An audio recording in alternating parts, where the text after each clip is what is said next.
সিরাতের গ্রন্থগুলোর মধ্যে পাওয়া যায় নবুয়তের ১২ বছরে ৬২২ ঈসাই সালে ২৬শে রজব দিবাগত রাতে যখন আল্লাহর প্রিয় হাবিব সাইয়্যিদুল মুরসালিন রাসূল আরবি মুহাম্মদুর রাসূলুল্লাহ সাল্লাল্লাহু আলাইহি ওয়াসাল্লামের বয়স ছিল ৫১ বছর ৫ মাস ১৫ দিন। ওই সময় আমার আল্লাহ হযরত জিবরিল আমিনের প্রতি এই মর্মে ওহী নাজিল করলেন, জিবরিল আমার রাসূলের কদম মোবারকে হাজির হয়ে যাও, রহমাতুল লিল আলামিনকে আমি দিদার দানে ধন্য করব। সুবহানাল্লাহ।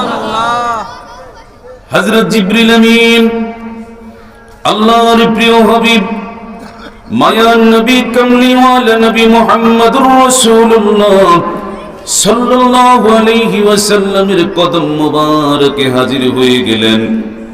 হাজির হওয়ার উপরে দেখলেন রহমাতুল লিল আলামিন ঘুমিয়ে রয়েছেন। জিবরিল আমিন চিন্তায় পড়ে গেলেন, আমি যদি এই সময় রহমাতুল লিল আলামিনকে জাগাই আমার রাসূল কষ্ট পাবেন। সুবহানাল্লাহ বলেন। এই জন্য হযরত জিবরিল আমিন রহমাতুল লিল আলামিনকে না জাগিয়ে তিনি দাঁড়িয়ে রইলেন। দাঁড়িয়ে থাকার একটা পর্যায়ে আমার আল্লাহ ওহী নাজিল করলেন, জিবরিল রে কব্বিল কদমাইহি, আমার রাসূলের দুই পায়ের মধ্যে, দুই পা মোবারকের মধ্যে তোমার নুরানি কাপড়ি ঠোঁট লাগাইয়া দাও, আমার রাসূল জাগ্রত হয়ে যাবে। হযরত জিবরিল আমিন আল্লাহ তাআলার পক্ষ থেকে এই মেসেজ পাওয়ার পর, এই ইনফরমেশন পাওয়ার পর আর দেরি করলেন না। রহমাতুল লিল আলামিনের কদম মোবারকের মধ্যে যখন নুরানি ঠোঁট মোবারক লাগিয়ে দিলেন, আমার রাসূল বললেন, ভাই জিবরিল কেন আসছো তুমি? কয় ইয়া রাসূলুল্লাহ ইয়া হাবিবাল্লাহ ইন্নাল্লাহা ইশতাকাকা লিকাইকা ইয়া রাসূলুল্লাহ। একটু জবান ছেড়ে কন্যা সুবহানাল্লাহ। ইয়া রাসূলুল্লাহ ইয়া হাবিবাল্লাহ, নবী গো আজকে রজনীতে আমার আল্লাহ আপনাকে মেহমানদারি করাবেন, যার কারণে আমাকে পাঠাইছেন বোরাক নিয়া, যেন আমি আপনাকে সুন্দরভাবে জান্নাতি মেডিসিন দিয়া, জান্নাতি ড্রেস পরাইয়া আরশে আলার আমার আল্লাহর দরবারে নিয়ে যেতে পারি।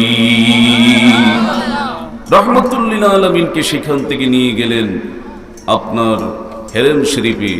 আমার রাসূলের ওপেন হার্ট সার্জারি করা হলো এবং আল্লাহর হাবিব ফরমান, কয় জিবরিল আমিন আমার ভিতরের যেই কলিজাটা, আমার যে আত্মা, এটাকে বের করে যখন জান্নাতি তাসনিম নামক ঝর্ণার পানি দিয়ে ধৌত করতে থাকলো, কয় আমি সব দেখতে পাচ্ছি কিন্তু আমি মুখে কোনো কথা বলতে ওই সময় পারলাম না। সুবহানাল্লাহ বলেন। কিন্তু আজ দেখা যায় আমাদের অনেক মানুষ তারা আল্লাহর হাবিবের মেরাজকে অস্বীকার করে তো করে, এবং কোন রকম যদি 20% স্বীকার করে তাহলে বলে যে আমার রাসূলের মেরাজ হয়েছে স্বপ্ন যোগে। কয় আমার রাসূলের মেরাজ বাস্তবে হয় না। নাউজুবিল্লাহ বলেন। আরো জোরে বলেন নাউজুবিল্লাহ। হানাফি মাযহাবের ব্যারিস্টার যাকে বলা হয় ইমাম তাহাবী রাহমাতুল্লাহি আলাইহি, ইমাম তাহাবী রাহমাতুল্লাহি আলাইহি এই মেরাজের সংজ্ঞায় তিনি উল্লেখ করেছেন, আল মিরাজু হাক্কুন ক্বাদ উসরিয়া বিন নবী সাল্লাল্লাহু আলাইহি ওয়াসাল্লাম আন শাখসিহি ফিল ইয়াকযাতি ইলা সামা। একটু জবান ছেড়ে কোন সুবহানাল্লাহ। ওই আল্লাহর হাবিবের মেরাজ হয়েছে জাগ্রত অবস্থায়, ঘুমন্ত অবস্থায় হয় না। এবং তাফসীরে রুহুল বয়ানের মুসান্নিফ আল্লামা ইসমাইল হক্কি রাহমাতুল্লাহি আলাইহি তাফসীরে রুহুল বয়ানের প্রথম খণ্ডের 54 পৃষ্ঠার মধ্যে তিনি উল্লেখ করেন, ওয়া মিনাল মাহালি আন ইয়াদওয়াল কারীমু কারীমান ইলা দারিহি ওয়া ইউদিফু সাদীকুন সাদীকান ইলা কসরিহি ওয়া ইউদিফু হাবিবুন হাবিবান ইলা কসরিহি সুম্মা ইয়াসতুরু আনহু ওয়ালা ইউরিহি আহাদুন। একটু জবান ছেড়ে বলেন সুবহানাল্লাহ। এক বন্ধু আরেক বন্ধুকে যদি ঘরের মধ্যে নিমন্ত্রণ করে দাওয়াত দেয়, দাওয়াত দেওয়ার পর যদি সেই বন্ধু তার মেহমানকে ঘরের মধ্যে বসায়া ফলায়া থাকে, দূরে থাকে, মেহমানের কাছে না আসে, তাহলে মেহমান কষ্ট পাবে না? জোরে বলেন, কষ্ট পাবে না? তার মানে আমার আল্লাহ রাহমাতুল লিল আলামিনকে পৃথিবীর জমিন থেকে হযরত জিবরিল আমিন সহ প্রায় 2,10,000 ফেরেশতাদের একটা ওয়েলকাম টিম গঠন করে নবী প্রেমিক বুরাককে নিয়ে রব ব্যবহার করে আমার আল্লাহর মেহমান বানিয়েছেন। তার মানে আল্লাহ আমার রসুলের সাথে কথা বলেন না, যারা বলে যে স্বপ্নযোগ হয়েছে আমি তাদেরকে বলবো ইসমাইল হক্কি রহমাতুল্লাহি আলাইহি যেই ব্যাখ্যা দিয়েছে, এই ব্যাখ্যা যদি কোনো আলেম শুনে জানে তাহলে সে কঠিন কালেও আল্লাহর হাবিবের মেরাজ শরীফ স্বপ্নে হইছে এটা বলতে পারবে। ভাইরা আমার, বাবার আমার, আমাদের আকীদা হচ্ছে আমার রসুলের মেরাজ হয়েছে বাস্তবে সশরীরে। চিৎকার দিয়া বলে সুবহানাল্লাহ। কারণ অসংখ্য কিতাবের মধ্যে এসছে, হাদিসের মধ্যে রসুল ফরমান যে রাআইতু রাব্বি ফি আহসানা সূরা, কয় আমি আমার রবকে উত্তম আকৃতিতে দেখেছি। সুবহানাল্লাহ বলেন, আরো জোরে বলেন না সুবহানাল্লাহ। রবকে উত্তম আকৃতিতে দেখেছেন আমার রসুল ফরমান, তার মানে আমার রসুলের কথাই হলো সত্য। কথা বলে ঠিক কিনা? এই জন্য কবি বলেন মেরাজ কি সব জিবরিল চলে বুরাক কো আপনি সাথ লিয়ে বহুছে আকা কি হুজরে মে बोले मेराज के बारे में। सुभानअल्लाह बोलें। लगा पुल हट से खेलने अपनी मौला से जमीने चला रब का दुलारा नबी नबी रब का दुलारा नबी नबी फैला हर को जला तुर हो गया अंगिरा जब दिल में फुकारा नबी नबी जब दिल में फुकारा नबी नबी। मेराज की बातें सुन सुन कर अबू जहल मजा कर हंसता था, सिद्दीक उम्र में सुनते ही ये कुरान सभी से फरमाया, ये इंसान भी ही सच्चा ईमान भी ही सच्चा सच्चा है हमारा नबी नबी सच्चा है हमारा नबी नबी। सुभानअल्लाह। हज़रत जिब्रील अमीन रहमतुल लिल आलमीনের কদম মুবারকে হাজির হওয়ার পর সৈয়দুল মুরসালিন आका मुहम्मदुर रसूलुल्लाह सल्लल्लाहु अलैहि वसल्लम के নিয়ে যখন জেরুজালেমের মসজিদে নিয়ে গেলেন, আল্লাহর হাবিবকে নিয়ে যখন বাইতুল মুকাদ্দাসে নিয়ে গেলেন, আমার আল্লাহ বাইতুল মুকাদ্দাসের মধ্যে तमाम নবী এবং রাসূলদের উপস্থিতি জারি করে দিলেন। সমস্ত নবী রাসূলদের সামনে ইমাম বানায়া রহমাতুল লিল আলামিনকে ইমামতির পাওয়ার দান করেছে। আল্লাহু আকবার বলেন। আল্লাহু আকবার। অথচ আজ আমরা এমন হয়ে গেলাম, আমরা আমার রসুলের বিরুদ্ধাচরণ করি। এরকম মানুষ আছে না নাই? আরো জোরে বলেন, আছে না নাই? আছে। প্রিয় সুধী, সেজন্য আমি আপনাদের খেদমতে বলবো, আল্লাহ তাআলা তার প্রিয় হাবিব মুহাম্মদুর রাসূলুল্লাহ সাল্লাল্লাহু আলাইহি ওয়াসাল্লামকে এই জগৎ থেকে নিয়ে গেলেন মেহমানদারি করিয়ে, আবার উম্মতের কলিজা ঠান্ডা করার জন্য। আল্লাহ ইচ্ছে করলে তার রসুলকে আসমানে রেখে দিতে পারতেন। পারতেন কি পারতেন না? পারতেন। কিন্তু এই গুনাহগার উম্মতের কলিজা ঠান্ডার জন্য আমার আল্লাহ তার রসুলকে আবার জমিনের মধ্যে ফিরিয়ে দিলেন। সুবহানাল্লাহ বলেন। বেশি সময় লাগে না, অল্প টাইমের মধ্যে আল্লাহর হাবিব আবার আল্লাহ তাআলার সাথে মুলাকাত করে জান্নাত জাহান্নামের অবস্থা দেখে আবার তিনি চলে আসলেন। সুবহানাল্লাহ বলেন। প্রিয় সুধী, এই জন্য আপনাদের জানা উচিত যে আল্লাহর হাবিবের মেরাজ হয়েছে বাস্তবে, স্বপ্ন যোগে নয়। কথা বলেন ঠিক কিনা? আল্লাহ তাআলা যেন এই উপরে আমাদের থাকার তৌফিক দান করে, বলুন আমিন। প্রিয় সুধী, মেরাজে আল্লাহর হাবিব আল্লাহ তাআলাকে একটা কোশ্চেন করলেন।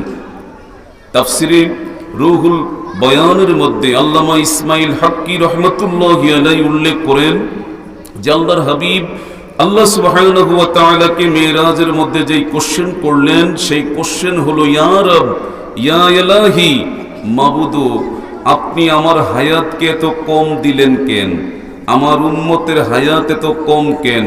কারণ অন্যান্য নবী এবং তাদের উম্মতের হায়াত ছিল অনেক বেশি, তারা দীর্ঘ সময় আপনার ইবাদত করেছে, কিন্তু আমাকে শেষে পাঠিয়েছেন আর আমাকে এবং আমার উম্মতের হায়াত দিলেন আপনি কম। আমি একটু জানতে চাই। সুবহানাল্লাহ বলেন। আমার আল্লাহ রাহমাতুল লিল আলামিনকে জানিয়ে দিলেন, হাবিব,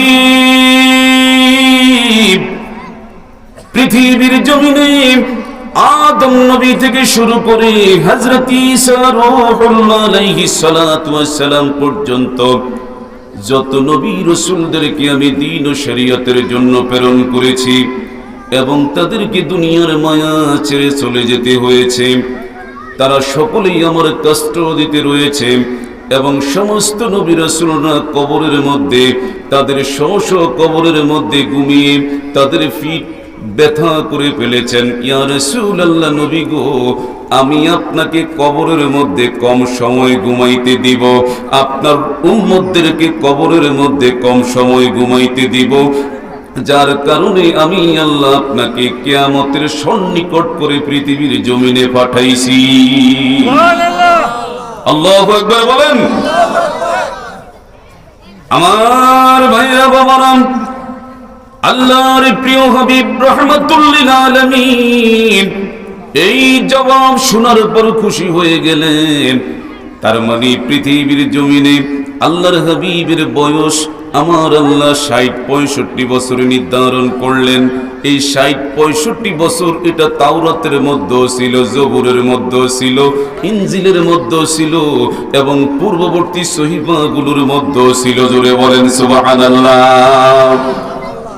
এক মহিলা হযরত নূহ নবীর কাছে এসে বললেন, ওগো নবী, আপনি আমার জন্য একটু দোয়া করেন, আমার বংশের জন্য একটু দোয়া করেন, যেন আল্লাহ সুবহানাহু ওয়া তাআলা আমার বংশের মধ্যে অকাল মৃত্যু না দেন।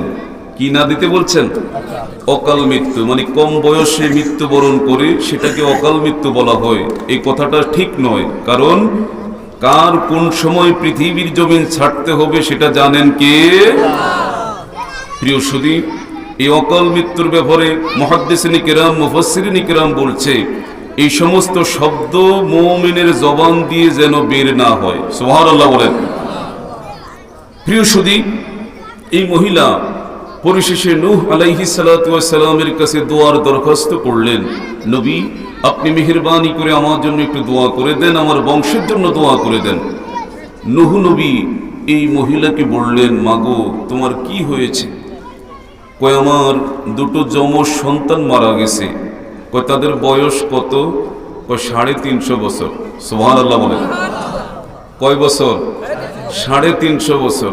কয়, তোমার বয়স কত? কয়, আমার বয়স ৭৯০ বছর। সুবহানাল্লাহ বলেন। ৩৫০ বছরে মারা গেছে, এরপরেও বলছে অকাল মৃত্যু। তার মানে তারা মায়ের দুগ্ধ পান করতো ওই সময়। সুবহানাল্লাহ বলেন।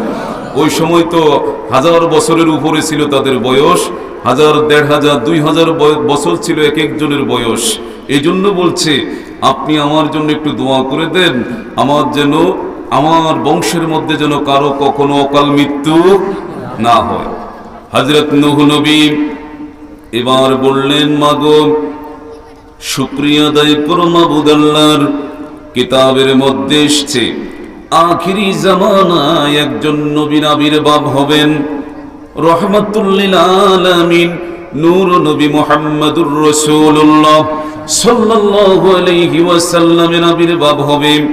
হযরত মুহাম্মদুর রাসূলুল্লাহ সাল্লাল্লাহু আলাইহি ওয়াসাল্লামের আবির্ভাব হবে। এ মা, তোমাকে তো আমার আল্লাহ ৭৯০ বছর হায়াত দিয়েছেন, তোমার সন্তানদেরকে 350 বছর পৃথিবীর জমিনে হায়াত দিয়েছেন, কিন্তু ওই আখিরি জামানার নবীর বয়স হবে 60 থেকে 65 বছর। সুবহানাল্লাহ। এবং তার উম্মতের গড় আয়ু হবে 60-65 বছর। সুবহানাল্লাহ বলেন। কয় আসলে ঠিক কিনা? কয় আমি তো নবী, আমি নবী হয়ে তো মিথ্যা বলতে পারি না।